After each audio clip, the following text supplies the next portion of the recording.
et à toutes, heureuse de vous retrouver pour cette nouvelle rubrique de petits mots lourds. La fois dernière, dans la rubrique précédente, je vous ai promis de faire le point sur un mot en droit civil. Aujourd'hui, je suis là pour honorer cette promesse. Notre petit mot lourd est tutelle. Juste avant de commencer, je vous prie de liker la vidéo, abonnez-vous à ma chaîne et n'oubliez surtout pas de cliquer sur la petite cloche de notification afin de pouvoir visualiser les prochaines vidéos. Merci. C'est parti. C'est quoi la tutelle? La tutelle est une mesure de protection judiciaire. Il existe d'autres mesures de protection judiciaire telles que la curatelle, la sauvegarde de justice, mais j'ai choisi de faire le point sur la tutelle parce qu'elle est la mesure la plus contraignante et la plus complète. En quoi consiste la tutelle? La tutelle, régime de protection judiciaire, elle vise à accompagner et à protéger un majeur vulnérable et un mineur qui n'est pas protégé par l'autorité parentale. Pour cela, je vais voir la tutelle pour majeur et la tutelle pour mineur. Ordinairement, les majeurs placés sous tutelle sont d'un âge canonique, c'est-à-dire très avancé en âge. Ce sont des personnes frappées par une altération mentale ou physique. Prenons par exemple une personne souffrant d'Alzheimer, d'autres personnes à mobilité réduite.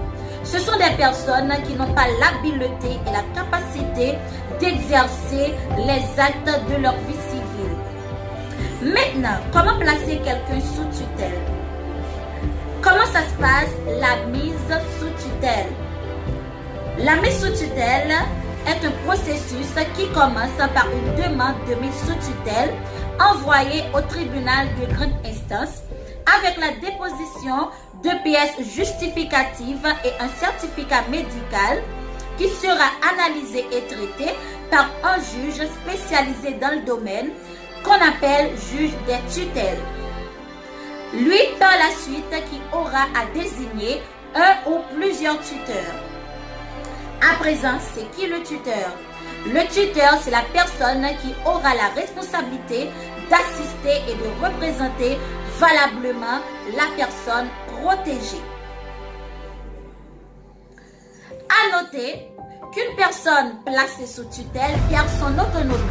Néanmoins, sous l'autorisation du juge des tutelles, cette personne peut bénéficier de quelques marges d'autonomie, telles que faire des courses, choisir son lieu de vie, son domicile, mais cette personne ne peut ni vendre ni acheter des biens, ni opérer des transactions bancaires.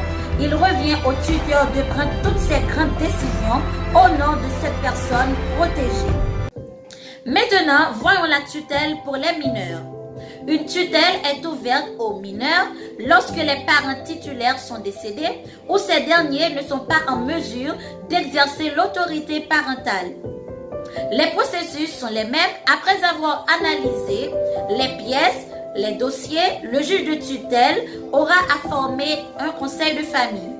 Ce conseil est composé de 4 membres au maximum. Les membres de ce conseil sont des alliés ou des proches du mineur, parce qu'en général, le tuteur désigné est un proche ou un autre parent du mineur. À rappeler qu'un mineur sous tutelle ne peut pas prendre de grandes décisions. Il revient au tuteur de prendre des grandes décisions en son nom. À rappeler que la tutelle est une mesure de protection visant à protéger les majeurs vulnérables et les mineurs qui ne sont pas protégés par l'autorité parentale. Merci de m'avoir suivi. Rendez-vous à la prochaine pour une nouvelle rubrique. Ciao!